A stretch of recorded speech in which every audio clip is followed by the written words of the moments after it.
Creieu que els contes de sempre ens expliquen tota la veritat? A vegades hi ha fades que aprenen a deixar el passat enrere i a perdonar, perquè l'odi i la venjança no durin tota la seva vida. Això és La Lluna Verda. Comencem! La Bella Dorment. Hi havia una vegada, fa molts i molts anys, un país llunyà on hi havia un castell i un bosc encantat. En el castell hi vivien el rei i la reina.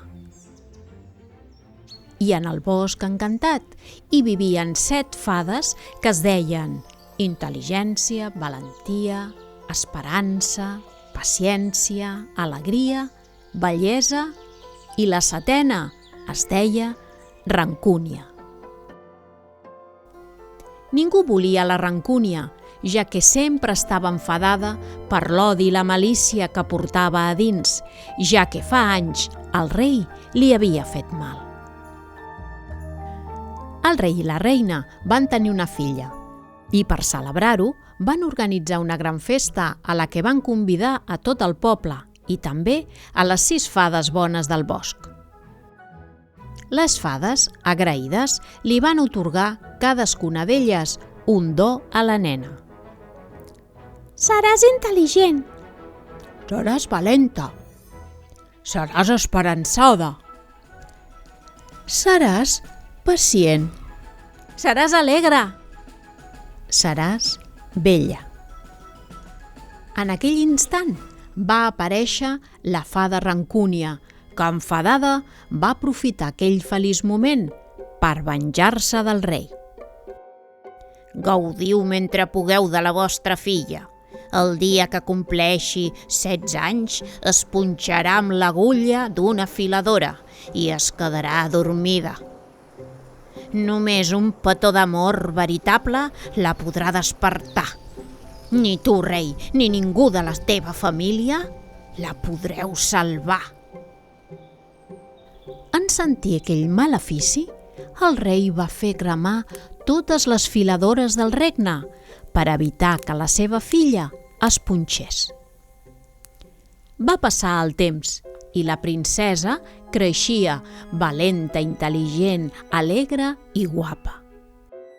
Li agradava molt passejar pel bosc encantat i collir herbes aromàtiques. Les fades en tenien moltes perquè feien molt bona olor, li donaven molt bon gust als menjars i també perquè d'elles obtenien remeis per guarir malalties.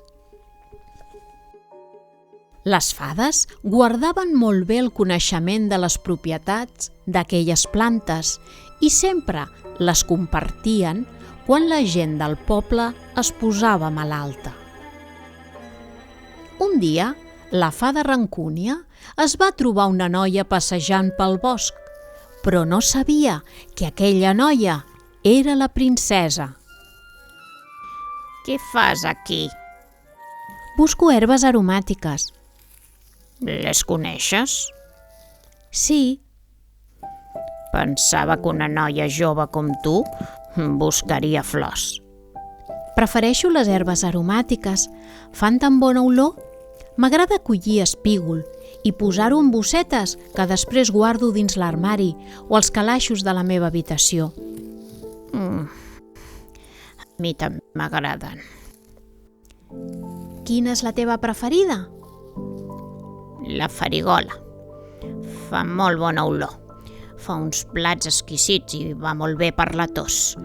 M'encanten les infusions de farigola amb una mica de mel i llimona. Veig que en saps molt d'aquestes plantes.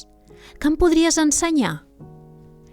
La rancúnia va quedar sorpresa que aquella noia parlés amb ella i li demanés allò. Generalment, la gent, quan la veia, sentia por i sortia fugint. La princesa i la rancúnia van començar a fer-se amigues.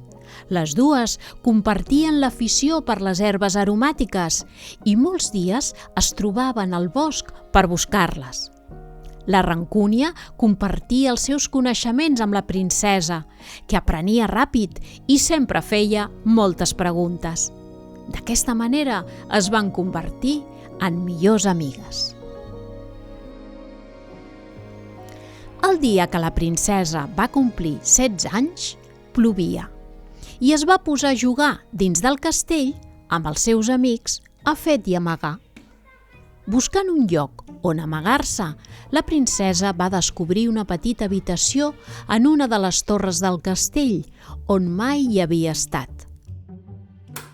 Va entrar i va veure una filadora de fusta. Mai havia vist una cosa igual i no sabia ni què era ni per a què servia. La curiositat li va fer apropar-se i començar a tocar aquell estrany artefacte. Tenia una roda i un pedal. Va seure en un banc, va posar el peu al pedal i va començar a girar la roda. Llavors va aixecar la mà i es va punxar amb l'agulla de la filadora. En aquell precís moment va quedar profundament adormida. Els seus amics la van estar buscant per tot el castell, fins que la van trobar estirada a terra dins d'aquella petita habitació. El rei desconsolat va fer cridar totes les fades i els hi va demanar que desfessin el malefici. Una a una ho van intentar sense aconseguir que la princesa despertés. Les fades li van dir al rei que la única que podia desfer el malefici era la mateixa fada que l'havia fet. Llavors, el rei va fer cridar la Rancúnia per suplicar-li que desfés l'encanteri. La Rancúnia es va presentar davant del rei. Si us plau, necessito que salvis a la meva filla. A canvi, et donaré el que més desitgis. Fa anys vas fer-me mal i a sobre em vas castigar amb aquest nom. Si vols que t'ajudi a recuperar la teva filla, hauràs de disculpar-te de mi davant de tot el poble i netejar el meu nom. D'acord, faré el que calgui. El rei va acompanyar la Rancúnia fins a l'habitació on hi havia la princesa adormida.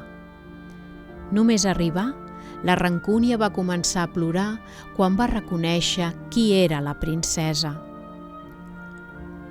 Oh, però què he fet? Si hagués sabut que eres tu, mai t'hagués posat aquest malefici. Perdona'm, ho sento. Llavors li va agafar la mà i li va fer un petó al front. En aquell mateix moment, la princesa es va començar a despertar. La fada l'estimava i aquell petó era la mostra de l'amistat que havia sorgit entre elles. El rei, que desconeixia l'amistat que hi havia entre les dues, va parlar amb la Rancúnia i van decidir perdonar-se mútuament per tot el que havia passat fa molt de temps. La Rancúnia va poder alliberar-se de tot l'odi i la malícia que portava a dins i a partir d'aquell moment tothom la va tornar a anomenar pel seu veritable nom, que era Sàlvia. I conte contat, ja s'ha acabat. I el llibre de contes, tancat i guardat.